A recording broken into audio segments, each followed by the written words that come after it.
বেআইনি রায় প্রদান সহ জাল জালিয়াতির অভিযোগে রাজধানীর শাহবাগ থানায় দায়ের করা মামলায় সাবেক প্রধান বিচারপতি এম খায়রুল হকের 7 দিনের রিমান্ড মঞ্জুর করেছেন আদালত।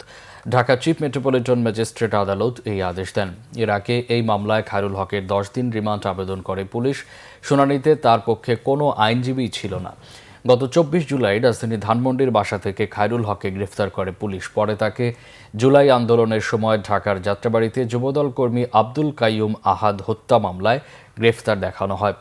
তত্ত্বাবধায়ক সরকার ব্যবস্থা বাতিল করে বেআইনি রায় প্রদান ও জাল রায় তৈরির অভিযোগে নারায়ণগঞ্জের একটি মামলায় খায়রুল হককে গ্রেফতার দেখানো হয়েছে। দেশের 19তম প্রধান বিচারপতি হিসেবে 2010 সালের 27 সেপ্টেম্বর নিয়োগ পান খায়রুল হক। একই বছরের 30 সেপ্টেম্বর থেকে তার নিয়োগ কার্যকর হয়। পরের বছরের 17 মে তিনি অবসরে যান।